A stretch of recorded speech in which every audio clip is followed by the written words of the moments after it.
Number 1, diamond planet. क्योंकि दोस्तों इस प्लैनेट की खोज वैज्ञानिकों के लिए इतनी ज़्यादा आश्चर्यचकित थी कि आग की तरह फैलने लगी।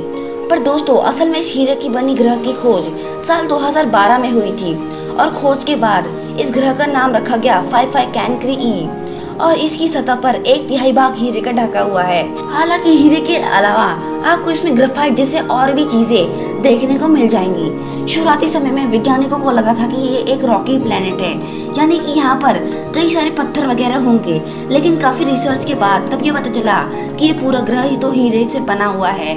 यहाँ तक कि इस ग्रह की चट्टानें भी हीरे से मौजूद हैं। अब जिन लोगों के मन में यहाँ से हीरे लाने के सवाल आ रहे होंगे, यानी लालच आ रही होगी, उनके लिए मैं आपको बता दूं कि इस प्लेनेट की डिस्टेंस हमारी अर्थ से लगभग 40 लाइट ईयर्स है। अगर हम अपने पास मौजूद स्पेसशिप से इस ग्रह तक पहुंचने की कोशिश भी करें तब भी हम वहां तक नहीं पहुंच सकते, क्योंकि हमें वहां तक पहुंचने में करीब 8 लाख साल से भी ज्यादा समय लग जाएंगे। इसलिए इस ग्रह के हीरे को धरती पे लाना हम इंसानों की बात नहीं है। Fact number 2, Jupiter's huge red spot. आप कभी भी जब जुपिटर यानी बृहस्पति की तस्वीर देखे होंगे तब आपको उसमें ये लाल रंग का एक धब्बा देखने को मिलता है। मैं आपको बता दूं कि ये किसी उल्का पिंड की वजह से नहीं हुआ है, ये बल्कि एक तूफान है जो कि जुपिटर के वायुमंडल में करीब 3.5 सालों से ज्यादा तबाही मचा रहा है। हम इंसानों ने इसकी खोज सबसे पहले 1879 में की थी, लेकिन इसके बारे में पहले कई इतिहासों में ये लिखा जा चुका है। यहाँ तक कि 1664 से लेके इस किताबों में ये तूफान का जिक्र किया है। वैज्ञानिकों के लिए ये एक रहस्य की तरह है जिसके बारे में वैज्ञानिक कुछ भी समझ नहीं पाए हैं।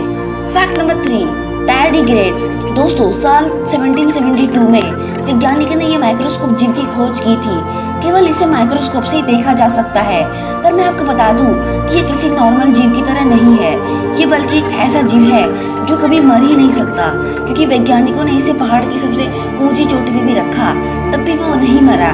यहाँ तक कि ज्वालामुखी के लावा से लेकर समुद्र के सबसे निचले भाग में तक रखा, लेकिन तब भी इसे कुछ नहीं हुआ।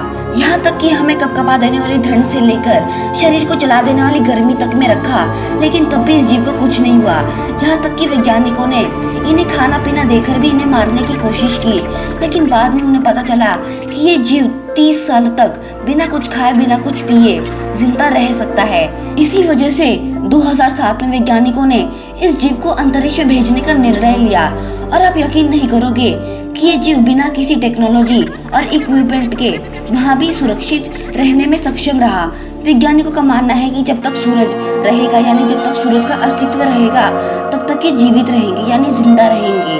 फैक्ट नंबर 4, क्या आपको पता है कि जो गवर्नमेंट कॉइन बनाती है यानी सिक्का बनाती है, उसका लोहा या फिर जिससे भी वो कॉइन बनता है किसी मेटल से, उसका भी तो कॉस्ट लगता होगा।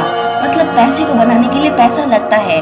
तो ये जो 1 रुपया है, यानी 1 रुपये का कॉइन है, इसे बनाने में करीब 1.1 रुपीज लगते हैं, मतलब लॉस।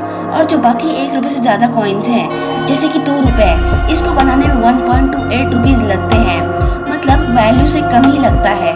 और बाकी जो 5 रुपए है ना, उसको बनाने में 3.69 रुपीज लगते हैं। और 10 रुपए के कॉइन को बनाने के लिए 5.54 रुपीज लगते हैं। और यहाँ तक कि 1000-2000 के नोट्स को बनाने में करीब 10-20 रुपए के आसपास ही लगते हैं। मतलब सबको बनाने के लिए खर्चा कम है उसके वैल्यू से, बट 1 रुपए का जो कॉइन है उसका वैल्यू तो एक ही है, लेकिन उसे बनाने के लिए कॉस्ट ज्यादा लगता है।